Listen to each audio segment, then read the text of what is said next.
49 అంటే సంతానం, 49 అంటే సంతోషం. హైదరాబాదు శివారు ప్రాంతంలోని యువకుడి అనుమానాస్పద మృతి ఇప్పుడు సంచలనంగా మారింది. ముఖ్యంగా హయత్ నగర్ నుంచి కుంట్లూరు వెళ్లే మార్గంలో ఈ యువకుడి కుళ్ళిన స్థితిలో ఉన్న యువకుడి మృతదేహాన్ని హయత్ నగర్ పోలీసులు స్వాధీనం చేసుకున్నారు. హయత్ నగర్ నుంచి నాగోల్ వెళ్లే ప్రాంతంలో ఈ ఒంటి మీద బట్టలు లేకుండా ఉన్న ఒక డెడ్ బాడీని పోలీసులు అయితే గుర్తించారు. ప్రస్తుతం మనం ఈ స్పాట్లోనే ఉన్నాము. ఒకసారి మనం ఈ స్పాట్లోనే చూడొచ్చు. ఇది హయత్ నగర్ నుంచి కుంట్లూరు వెళ్లే మార్గంలో, కుంట్లూరు నుంచి కూడా నాగోల్ వెళ్ళే కుంట్లూరు జంక్షన్ అంటే కుంట్లూరు నుంచి నాగోల్ వెళ్ళే మార్గంలో ఒక రోడ్డు పక్కన నుంచి లోపలికి ఒక నిర్మానుష ప్రాంతంలో ఈ డెడ్ బాడీని, ఒక యువకుడి డెడ్ బాడీని అయితే ఈ పోలీసులు గుర్తించారు. అయితే ఈ గత కొద్ది రోజుల నుంచి అంటే ఒక 2-3 రోజుల నుంచి ఒక దుర్వాసన రావడంతో స్థానికులు వెంటనే ఈ సమాచారాన్ని పోలీసులకు చేరవేశారు. ఆ చేరవేసిన తర్వాత వెంటనే స్పందించిన పోలీసులు కూడా ఘటనా స్థలానికి చేరుకొని ఈ డెడ్ బాడీని పరిశీలించారు. ఇక మనం చూడొచ్చు, ప్రస్తుతం అయితే ఈ డెడ్ బాడీని పోలీసులు కనుగొన్న ఈ ప్రదేశంలోనే ఉన్నాము. మనం చూసుకోవచ్చు, ఇక్కడ ఈ లోపలే పోలీసులు అయితే డెడ్ బాడీని కూడా కనుగొన్నారు. ఇక స్థానికులు ఇచ్చిన సమాచారం మేరకు డెడ్ బాడీని ఈ పోలీసులు అయితే స్వాధీనం చేసుకున్నారు. ఆ డెడ్ బాడీ ఈ ఎవరిది అనే కోణంలో కూడా పోలీసులు విచారణ చేస్తున్నారు. అయితే అదే సమయంలో ఆ డెడ్ బాడీ మీద బట్టలు కూడా లేవు.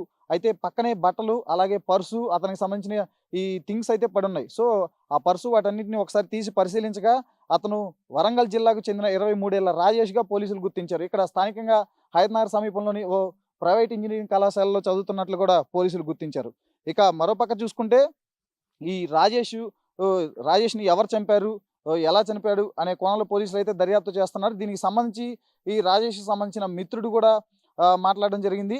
ముఖ్యంగా చూసుకుంటే ఈ నెల 20వ తేదీన అంటే ప్రస్తుతం సెలవులు కావడంతో రాజేష్ వరంగల్లోని తన నివాసం వద్దే ఉన్నాడు. ఈ నెల 20వ తేదీన ఫ్రెండ్ పెళ్లి ఉంది అని చెప్పి ఇంట్లో వాళ్ళకి చెప్పి హైదరాబాద్కు వచ్చాడు. హైదరాబాద్కు వచ్చిన రాజేష్ 22వ తేదీ వరకు కూడా దిల్సుఖ్ నగర్లోని తన స్నేహితుడి దగ్గరే ఉన్నాడు. ఆ తర్వాత 22 తర్వాత ఇబ్రహీంపట్నంలోని స్నేహితుడి దగ్గరికి వెళ్తున్నాను, పెళ్లి ఉందని చెప్పి కూడా అక్కడ నుంచి వెళ్ళాడు.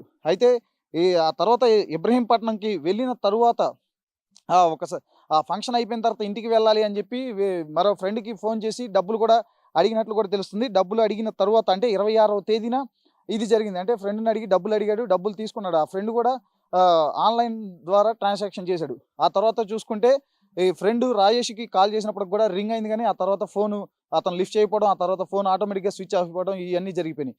ఇక ఆ తర్వాతే రాజేష్ని ఎవరైనా చంపి ఇక్కడ పడేశారా, లేదు అంటే తనే ఏమన్నా ఆత్మహత్య చేసుకున్నాడా అనేది కూడా ఇప్పుడు ఒక అనుమానాస్పదంగా మారింది. అసలు అంటే పెళ్లి కోసం అని ఇక్కడికి వచ్చిన రాజేష్ని చంపాల్సిన అవసరం ఎవరికి ఉంది, అతన్ని ఎవరు అంటే దీని వెనక ఏమన్నా ఉద్దేశపూర్వకమైన కారణాలు ఏమైనా ఉన్నాయా అనే కోణంలో కూడా పోలీసులు అయితే దర్యాప్తు చేస్తున్నారు. ఇప్పటికే డెడ్ బాడీని ఈ పోస్ట్ మార్టం నిమిత్తం మార్చురీకి కూడా తీసుకువెళ్లారు.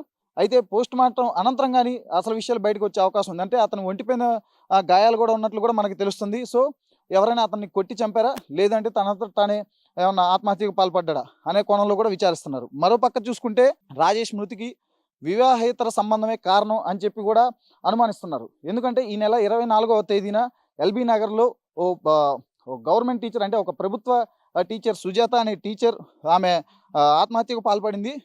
పురుగుల మందు తాగి ఆమె ఆత్మహత్యకు పాల్పడింది. సో వెంటనే ఇంట్లో వాళ్ళు గుర్తించి ఆమెను హాస్పిటల్కి తరలించారు. ఆసుపత్రికి తీసుకువెళ్ళిన తర్వాత ఆమె చికిత్స పొందుతూ ప్రాణాలు కూడా విడిచింది. సో ఇక ఆమె భర్త నాగేశ్వరరావు కూడా దీనిపైన స్పందించారు. తన సతీమణి ఎవరితో అంటే ఆమె మీద తమకు ఎటువంటి అనుమానం లేదు, కానీ ఒకవేళ అంటే ఆమె మరణం వెనక ఎవరున్నారు ఏంటి కూడా ఇవన్నీ పోలీసులు లోతుగా విచారణ చేయాలి అని చెప్పి కూడా ఆయన అయితే పోలీసులను కూడా డిమాండ్ చేశారు. మరోపక్క చూసుకుంటే అటు ప్రభుత్వ టీచరు సుజాతకు అలాగే ఈ రాజేష్కు ఏమైనా వివాహేతర సంబంధం ఉందా అనే కోణంలో కూడా పోలీసులు అయితే విచారణ చేస్తున్నారు. బట్ ఇది ఏదేమైనా కానీ ఇప్పుడు ఇది తెలంగాణ ముఖ్యంగా హైదరాబాద్లో ఇది ఒక సంచలనంగా మారింది. యువకుడు రాజేష్ అసలు వరంగల్ నుంచి పెళ్లి కోసం అని అక్కడ నుంచి ఇక్కడికి వచ్చిన రాజేష్ మరణం అయితే ఇప్పుడు ఆ తల్లిదండ్రుల్ని తీవ్రంగా కలిచివేస్తుంది. ఎందుకు అంటే పెళ్లికి వెళ్ళి వస్తానని చెప్పిన కొడుకు ఇన్ని రోజులైనా ఇంటికి తిరిగి రాకపోవడంతో ఆ తల్లిదండ్రులు అయితే కన్నీరు మున్నీరు అవుతున్నారు. అసలు దీని వెనక ఎవరున్నారు, ఏం జరిగిందంటే ఇది ఒకవేళ నిజంగా ఎవరైనా ప్లాన్డ్గా అతన్ని చంపారా, లేదు అంటే అతను ఏమన్నా ఆత్మహత్యకు పాల్పడ్డా అనే కోణంలో కూడా పోలీసులు అయితే విచారణ చేస్తున్నారు. అయితే డెడ్ బాడీని బట్టి చూస్తే పోలీసులు మాత్రం ఒక 2-3 రోజుల కిందటే అతను అంటే చనిపోయాడా లేకపోతే చంపేశారా అనేది అయితే తెలియదు, కానీ 2-3 రోజుల కిందటే అతను చనిపోయి ఉన్నాడు.